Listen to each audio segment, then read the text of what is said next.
introduce ourselves. We're going to be starting our new podcast. So Tony, go ahead and introduce yourself and let everybody know, when did you get into real estate? Give us your backstory and all of that. Yeah, Tony Robinson with Berkshire Hathaway, Home Services Ambassador Real Estate.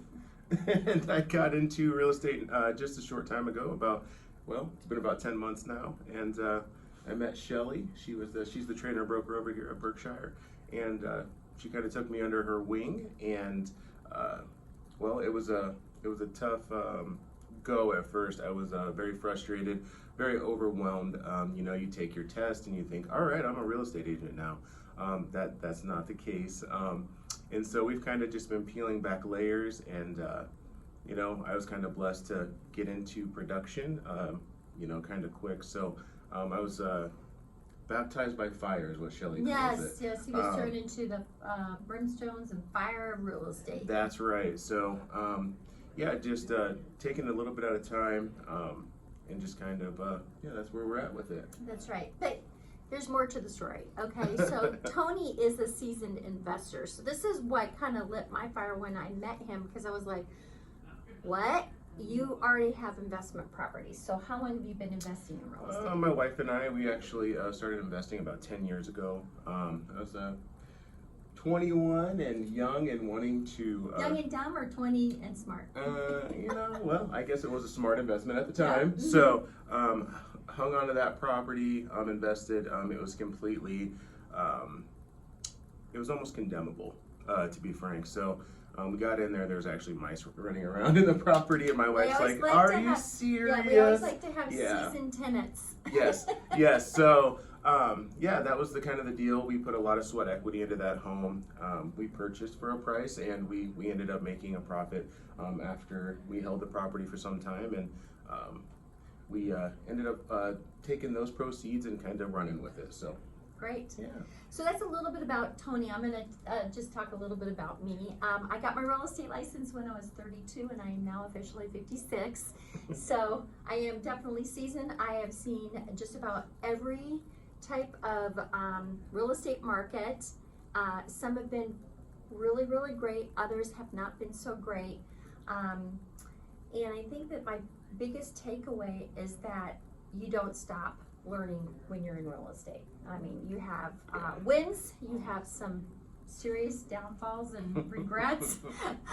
You work with some great clients, you work in difficult situations. And so that's where I want to start today, is our latest property that we have worked on. We're not going to mention clients' names. We're going to just talk about some experiences. So I do some traveling, and Tony took over my business for a little bit, so thank you.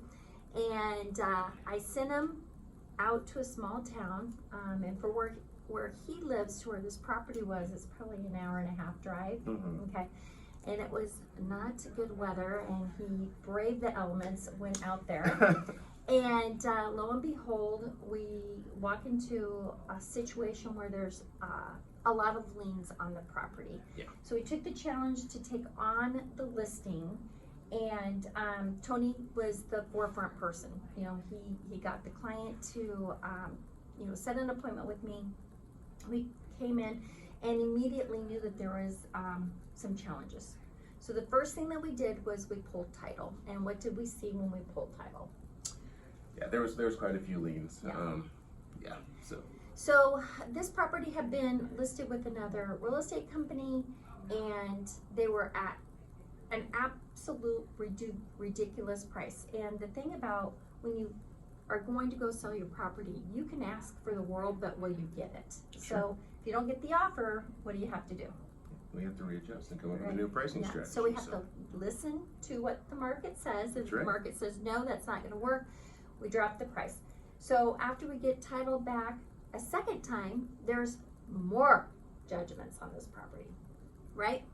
And so we took the challenge of, we're going to reduce it to the ridiculous, and then we're going to make sure that at least the main judgments, which would be like mortgages, could get covered.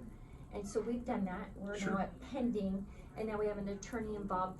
But the really cool thing is nothing stopped us from getting that offer. Mm-hmm. And one of the things is when you're in a situation like that, make sure that you talk to enough people, your attorney, or you talk to your real estate agents so then they can devise a plan.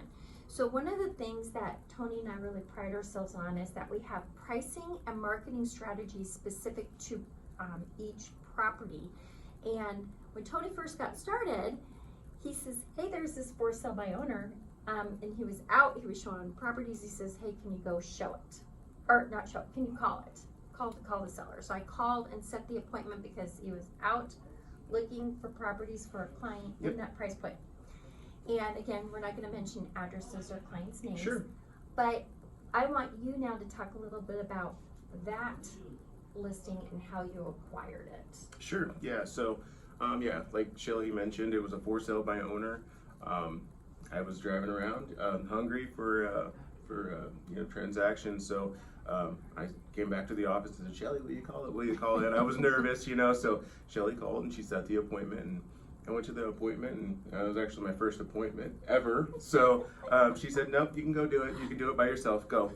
And I said, okay, sounds great. So I went to the appointment, and I didn't get the appointment the listing the first appointment. It took several conversations, a lot of hard work. I put a lot of sweat equity into that property to help the owner get it ready and show ready before I even got the listing. So a lot of risk that was involved in that. But again, just being the person that I am is helping out. So building retaining walls. I mean, this is not like just pulling weeds. We're building retaining walls. We're grading things out. We're cleaning the whole house. Not to mention, this house was 6,043 square foot finished. And so, window washing inside, outside, on ladders. Huge acreage. So, I ended up getting the listing. It was kind of cool. The owner said, well, okay, we'll see you, next time. If you need something, let me know. And he said, well, what are you waiting for? And I said, well, I don't understand. And he said, are we going to get this thing listed or not? And I said, I about jumped out of my shoes at that point, and so I was super, super happy and grateful, and I couldn't quite, I was having trouble doing the speed limit coming back to the office to tell Shelly. So, that's just kind of was my first go at real estate, and the first one that I really pinned down. Yeah, and so with your pricing and marketing strategy, we knew that you were coming in high for price, Yes. but you've done some things, right? So Yes. you went in, you staged the property. Yep. Okay, and Sure. then what else have you done? We've staged the property. Also, like Shelly mentioned, you can list your home wherever you'd like. But when it comes to us studying the market, that's what we do every single day. So it was priced a little bit high. We are now. This has been probably.